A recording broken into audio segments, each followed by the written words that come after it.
Bismillah, alhamdulillah, wa salatu wa salam ala rasulillah wa ala alihi wa sahbihi ajma'in.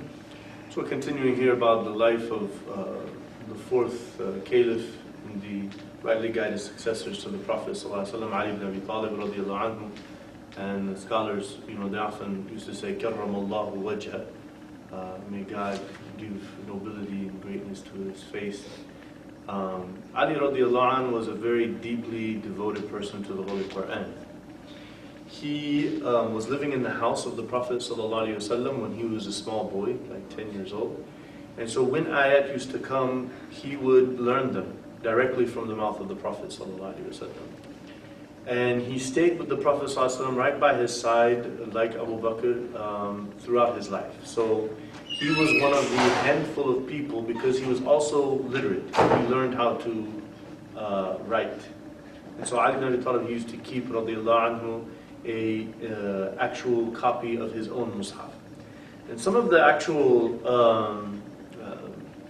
Quranic scientists have basically put together that it seems as though his main methodology was to keep it chronologically. So he would keep, so the first ayat would be from Surah Al-Alaq, and then shortly thereafter Muddathir, Muzammil, Surah Al-Fatiha, and so forth. These first surahs, he would put them all in order that he would learn them from the Prophet ﷺ.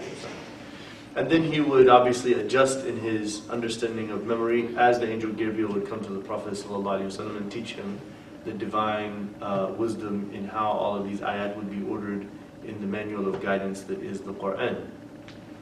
So Ali radiallahu anhu, he was someone who, even though raised in a society and in a tribe that was very much busy with worldly interests and favors and attachments, he took in some of those. So a lot of Surah Al-Kahf really influenced the companions, and it's one of those things that why the Prophet ﷺ is encouraging reading this surah every single Friday. For us, that would start with Thursday night, and then it would go on up through Asr on Jum'ah. So there's famous ayah in Surah Al-Kahf that resonated with him. وَاضْرِبْ لَهُمْ مَثَلَ الْحَيَاةِ الدُّنْيَا كَمَاءٍ أَنزَلْنَاهُ مِنَ السَّمَاءِ فَاخْتَلَطَ بِهِ نَبَاتُ الْأَرْضِ فَأَصْبَحَ هَشِيمًا تَذْرُوهُ الرِّيَاحُ وَكَانَ اللَّهُ عَلَى كُلِّ شَيْءٍ مُقْتَدِرًا. So this ayah, it talks about the nature of this world that we live in. And so it's basically saying that the reality of this life as you see it, it's like some earth that is dry and it doesn't have anything, so then the rain comes down, and then the plants and vegetation start to come up, and then the vegetation, without any more rain, it will get old and dry and yellow, and then it will just wither away with the wind blow, and it will be done. So the idea is here that your life is that God has blessed you with some soul, and this soul has a special blessing of life in it, that is the divine al-muhyi. He has put it there, and so as al-mumit, and the one that has given to every soul a specific ajal or time, that life will go away from it. And so then all of the things in this earth that you see will go away as your life is removed from this worldly place. So the worldly life is something that will come and wither, and it will just happen like that. So then in the next ayah, al-mal wal-banuna zinatul hayat al-dunya wal-baqiyatu as-salihatu khayrun 'inda rabbika thawaban wa khayrun amala. So these ayahs right here are now saying that wealth and children, for the tribal system that they lived in, this is the cornerstone. And this is why you see in the Quran their wealth and their children, and they wish they could use that to help them on the Day of Judgment. For some people it might sound strange, but if you understand to whom originally this book was being revealed to give them a very clear example, is that their attachment to their wealth and their attachment to the wealth and the size of their family, particularly through the male, was a big deal. That's their legacy, as it were. So it's saying that your legacy is not in wealth, and your legacy is not in children. it is simply in righteousness and the pieties that remain forever in your soul as a value and worth. So that is life as it is eternal. It is in the spirituality and the devotion that you have. So because of these ayahs, Ali ibn Abi Talib radiallahu anhu used to have this very beautiful statement that he would say, Ya dunya, ghurri ghayri talaqtuki thalatha. Right? O world and all of the pleasures that you are trying to entice me with. Try to fool someone else because I have divorced you 3 times. Right? He used to say that in front of people. What he intends to say is, I'm not going to be fooled by this world. And so when it came down to the Muslims facing persecution, and when they went to Medina, and when God gave them the right to form their state and to defend themselves as a state, as any state would have it, he, whenever was called to a military, he would be in the front rows. He would go right into that battle. Some narrations say he had 2 swords and no shield. He was a very, very courageous man. And so that's his idea. And so everything, if you look at the companions of the Prophet ﷺ, their whole attitude about everything, this is just the core fundamental reality of the value of the soul and its ultimate reality of life, which is eternity after this life. That's where you're going to find your legacy. So that was very much imprinted in who they were and how they lived. So Muhammad Ali Sallabi, the author of this series of the Prophet's life and the companions of the rightly guided successors of the Prophet ﷺ, the caliphs, he emphasizes in every book about personality they had and all these different ayat. I just wanted to make this point because of the famous statement of Ali that he used to make. And his attitude and his character very much showed that he was not really attached to this world. But when it comes to the Quran, he has a very beautiful statement that's often misapplied to the Prophet ﷺ. Some people say it's a hadith. It's not a hadith. It's an athar. It's a statement of wisdom and understanding going back to Ali ibn Abi Talib. And obviously it's from his composite understanding of reading the Quran and living as a Muslim and being around the Prophet ﷺ. So he said, "Man qara'a al-Qur'ana famata fadakhala an-nar fahuwa mimman kana yattakhid ayati Allahi huzwa." He said, and this is a very profound statement because the Quran talks about avoid those people who take the verses and the signs of God as like it's not a big deal. It's like a play or some joke or something like that. So basically, his idea of someone who reads Quran, which would mean someone who believes in it, someone who says they believe in it, and then they enter the hellfire. That person is of those people who used to take the Quran as a joke. Now somebody might say, wow, that seems pretty harsh. Well, no, the Quran is a sufficient guidance for you. It is the answer to Ihdina Siratal Mustaqim. Guide us to the straight path. ذَلِكَ الْكِتَابُ لَا رَيْبَ فِيهِ هُدًى لِلْمُتَّقِينَ. So this is, or that in its great glory, is the book. It has no doubt about it. Its purpose is to be guidance for those who are pious and mindful of God. So if you are truly reading it, right, then you would have changed your way of life. So what he's kind of touching on is someone who just reads Quran just to be reading it. You know, we have this problem in our ummah. You know, one of the great scholars, he said, the state of our ummah, you can basically summarize it in the way we treat the Quran. He said, you'll find so many people that have Qur'ans on their rearview mirror, they have Qur'ans hanging in their house, and ayat in their house, and you know, you have people reading the Qur'an. We have these big giant competitions in the world where, see, who can recite and memorize the Qur'an the best.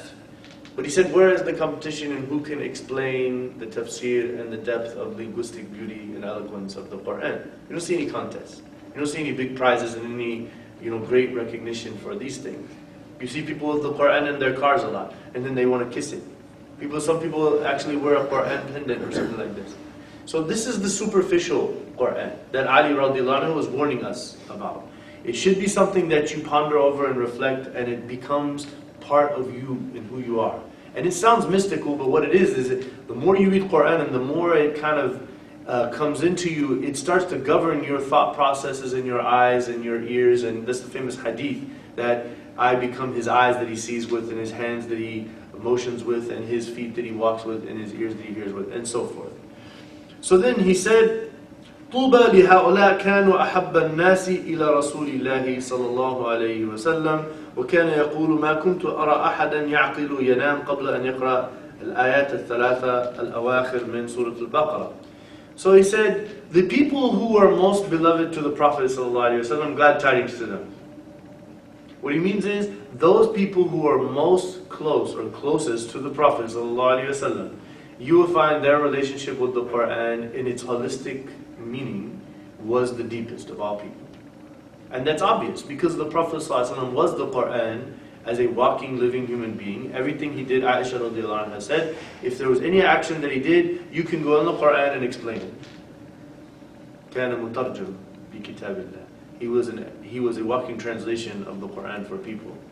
And so the companions that lived around him, whether it be by their knowledge of the Quran or by their knowledge and companionship with him, being the walking Quran, obviously those people were those that were most attached to the Quran and those most beloved to the Prophet sallallahu alaihi wasallam. So he said, I never knew anybody who is a rational thinking person that did not read the last 3 ayahs from Surah Al-Baqarah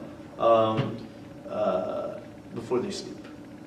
So some people might say, well, it's the last 2 that are important. Ali ibn Abi Talib is saying the first one that comes before those 2 ayahs, and because there is a very deep spiritual connotation in the third to last one. There was some confusion by the companions. There is a discussion, was there abrogation or was there not? Or was there just a help in understanding the depth of it between, so the third to last ayah basically will summarize this, is saying that God has ownership over everything in the heavens and the earth. And if you show or let known what you have in your heart and mind and actions and thoughts and intentions, or whether you keep it silent, He's going to account you for it. And He's over all things capable. So some of the companions got concerned when they heard this, because they have bad thoughts. They have bad thoughts inside, evil thoughts, sinful thoughts. So they were thinking that maybe we're going to be accounted for all that, right? And so the ayah that comes in the last ayah, لا يكلف الله نفسا إلا وسعها. So the scholars had a debate. One of them said, well, that third to last point about if you keep it inside is being abrogated by this one. But I don't think that's the point. I think the correct understanding is, it was just helping them understand the difference between a thought that comes through your head that you're like, oh, astaghfirullah, why would I think like that? Or a thought that you deeply are planning on doing something, but you're just not telling anybody, right? So that you are accountable for. So if you have an intention, an evil intention, and you are very much intending and planning to do it, but you don't tell anybody about it, and even if you go try to do it and for a divine decree, you're not able to do it, you're still accountable for doing it. Yeah, because you were going to do it. The only reason why you didn't do it is because God got in the way. He had a plan that He would not allow you to do that action. Now, if you had something in your mind and you want to do it, and then you decided not to do it, you decided. Now you're not accountable for it. The second you decide not to do it, that's it. You're not accountable for it. If somebody said, I'm going to go kill this guy, right? And he's trying to go kill him, and then he got run over by a truck. And at the moment of his death, he was going to kill this guy. All he needed to do was not get run over by the truck, he would have killed him. He's accountable for killing him. It's very deep, right? So that type of they call it azima al-fi'l versus niyya mutaqallaba, or some intention that's back and forth, I'm not sure and I'm thinking about it. That's, you're just a person going through sinful thoughts. But when you are sure that you want to do this, you are accountable for that still. So what he's saying is, when he says he has ownership over everything in the heavens and the earth, what he's saying is that your heart and your mind is part of his property. And he knows his property very well. And so the people who are trying to work with hypocrisy amongst the believers to plot and plan, and their intentions is to create division and problems and all of that, God is letting them know, He's putting them on notice, that I own you, and I have full capability and awareness over everything. So then the last one is saying, you're not accountable except for what you could control. لا يكلف الله نفسا إلا وسعها. Its ability, its control, it's what it really is trying to achieve. things that you are not trying to achieve, you're not responsible for that.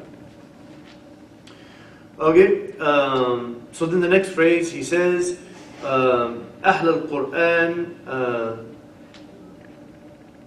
كتاب الله فيه نبأ من قبلكم, right? نبأ من قبلكم. So, من قبلكم. So, the book of Allah, it will tell you the stories and the important information you need regarding guidance of the people who came before you. So, it's important for us to understand that any story in the Quran is all about a lesson of guidance. It is not entertainment. So some people just want to hear stories to be hearing stories. Oh wow, look what happened, interesting. And then they leave there having been entertained. But we should be looking at it and say, what does this mean in my life? So this is the attitude that he was encouraging people to have. وَخَبْرْ مَا بَعْدَكُمْ وَحُكُمْ مَا بَيْنَكُمْ. So he has put the information of what will come after you. What kind of things will happen, what most importantly will happen after you die. All of that is there in the Quran. And وَحُكْمَ مَا بَيْنَكُمْ. So he has put in there the ruling of what disputes you have amongst yourselves. هُوَ الْفَصْلُ لَيْسَ بِالْهَزْلِ. It is a very clear, decisive scripture with teachings that will not fail if you apply them and you will learn them and understand them. مَنْ تَرَكَهُ مِنْ جَبَّارٍ قَصَمَهُ اللَّهُ. So, if you, this is a very hard thing to explain.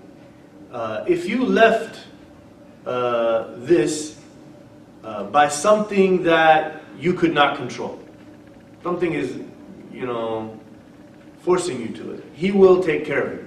Allah knows what your intentions are and what your abilities are. If someone's trying to stop you from the religion, your intentions are there, He will take care of it in the end.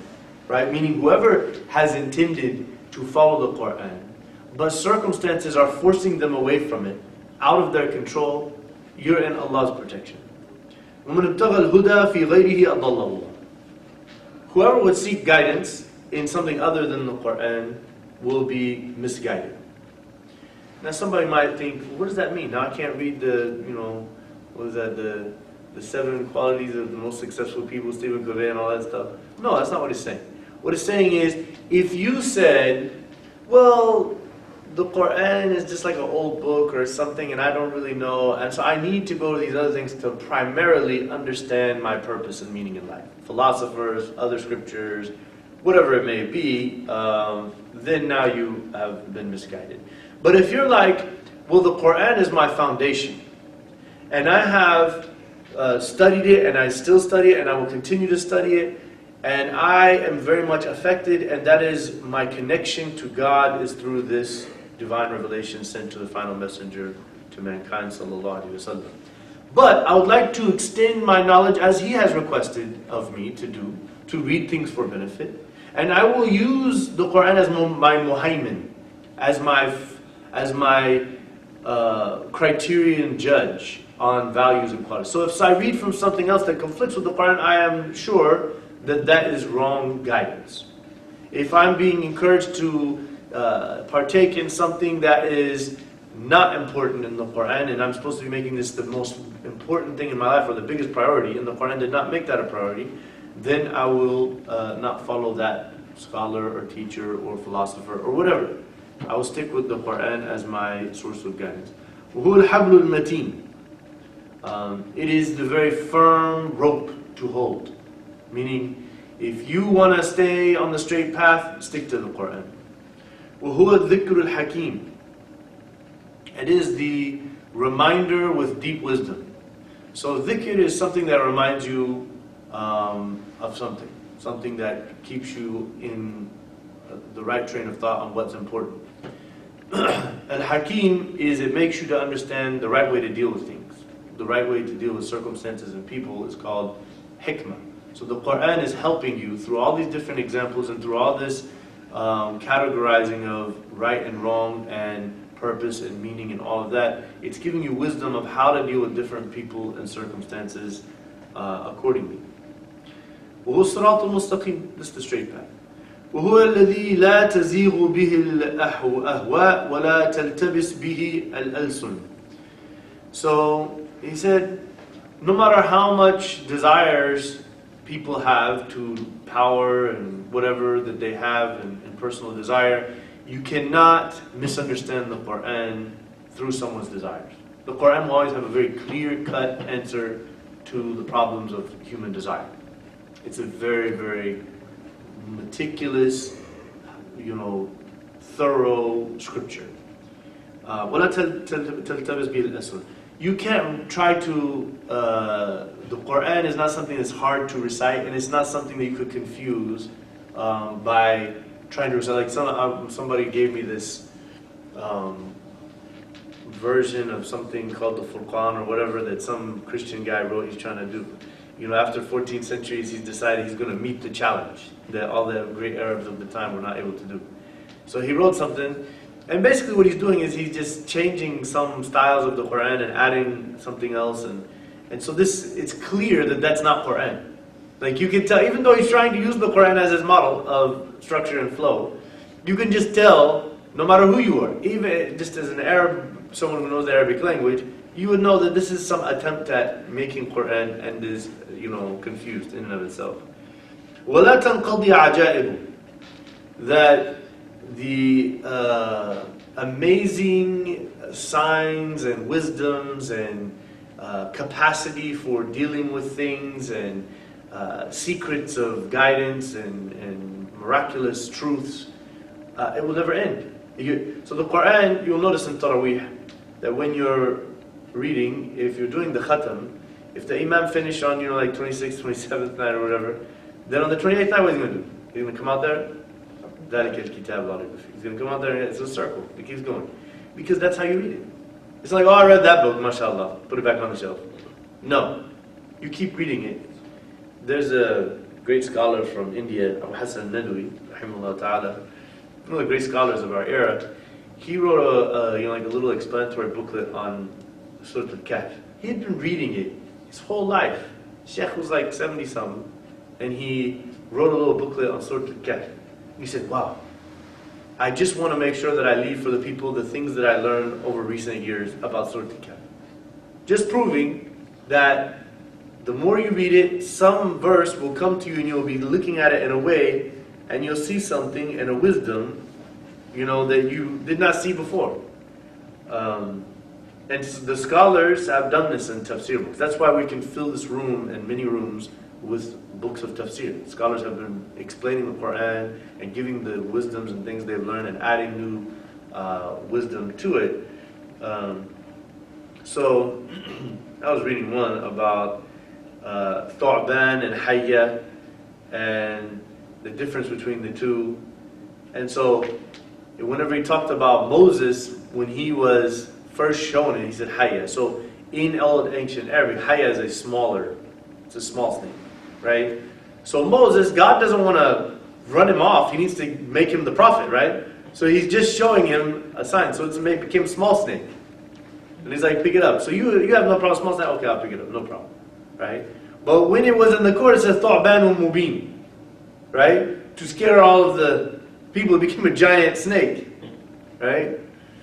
Yeah. So you would just read it thinking snake most times. But then when you think about why it's said like that and why it happened, you would see, and there's many, many examples of this in the Quran, where the way he said it and why he said it and how he said it and the order in which he said it. Like some people have, there's a great scholar named Sa'id Hawa who wrote a beautiful tafsir, it's like 12, 13 volumes, and he focuses on the connection between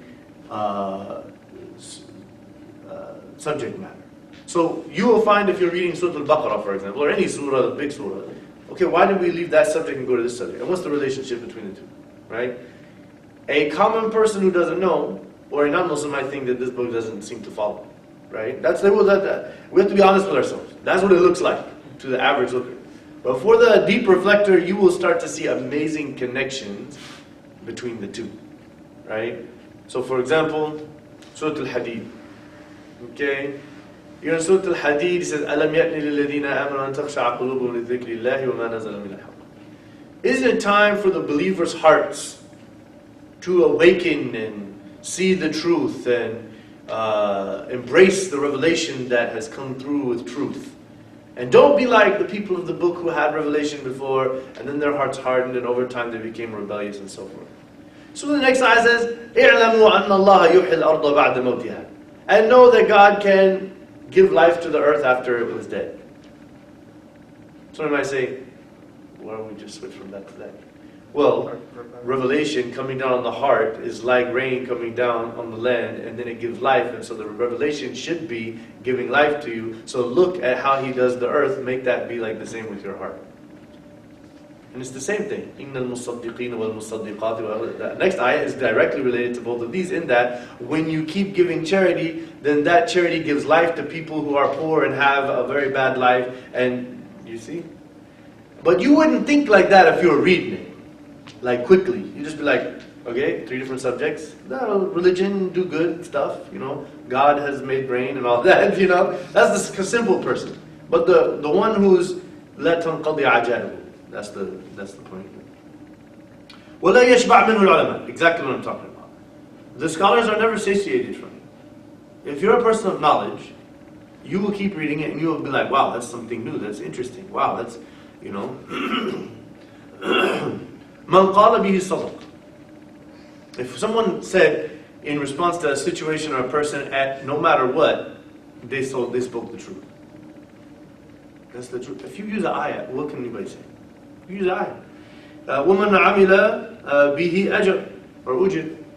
Whoever acted according to it is going to get rewarded. Even if, for example, you aren't scholarly and you didn't really have a deep understanding, so maybe you had a misunderstanding of it, but you were trying to follow the Quran. And this is where we need to understand in our ummah, that there are some people who maybe not understand the religion, but their intentions are in the right place. And so they're doing things, trying to follow the Quran and the Sunnah. So when they're saying, I do this because of that ayah or that hadith, great. Maybe they need to learn some more ayahs and hadith or the language and the scholarly interpretations. That's great, that's another step. But don't be all upset because somebody, you know, like Ali ibn Abi Talib, radiallahu anhu, he has a very strong opinion that أَوْلَا مَسْتُمُ النِّسَاء, it means intercourse. That you touch the women in intercourse. So Imam Shafi'i, great scholar, he said, well, the Quran says La Muslim Nisa means that you touch them. So now you need to make wudu anytime you touch a woman. Right? So that becomes problematic for people following him literally. Right? But he's a great scholar and he's saying that's that. He's great, you know. But the majority agreed with Ali ibn Abi Talib that this is a metaphorical usage of language, that's what it's understood. And then he says, وَمَنْ حَكَمَ بِهِ عَدْلٍ. If you're going to make a judgment between people, this is what, if I'm trying to counsel with some people, I'm not a professional counselor. I have no business getting into complicated affairs between husbands and wives and brothers, sisters, aunts and uncles and all that stuff. I have no way to the science of the psychology of it. I've read some, but I'm no trained professional. But I will bring you the ayat on the subject. And then you will see, can you spiritually deal with your problem? If the problem is mostly psychological, high chances are spirituality will not, because first your mind has to be right if you want your soul to be right. That's why Muslims are not responsible if they have a mental problem. غير مكلف. That's the wisdom behind that. Because you have to have your mind in the right place. So between husband and wife, there's all these problems. You can bring all the ayat in the world, and if they are not thinking correctly, in a rational, psychologically sound understanding the real problem and how to deal with it and being honest about that, then they could never spiritually take the guidance. If you're calling people to learn the Quran and to follow it, then you'll be guided to the straight path. So Ali ibn Abi Talib, he said, Saluni fi kitabillah. Ask me in the book of Allah. He says, ما نزلت آية إلا وقد علمت فيما نزلت وأين نزلت وعلى من نزلت إن ربي وهب لي قلبا عقولا ولسانا صادقا ناطقا. So I can tell you, Ali ibn Abi Talib is saying to the people who were asking some people who weren't so knowledgeable in Kufa. They're asking some not so knowledgeable people about the Quran. He said, God, please just ask me. Because any ayah that was revealed, I remember what was the situation that it was revealed. About which people, about which situation, and my Lord has blessed me with a rational heart and a honest, confident tongue to speak with. So please, just ask me and I'll give you all the knowledge you need. Don't go to somebody else and I will make time for you. And so Ali radiallahu anhu obviously was very adamant about teaching people the Quran and having them make that the cornerstone of the bedrock of their faith. So I think today we'll conclude here. And we've got a good chunk of the Quranic legacy of Ali ibn Abi Talib radiallahu anhu. Inshallah we'll continue with some of his scholarly wisdom into some of the ayat of the Quran next week, inshallah.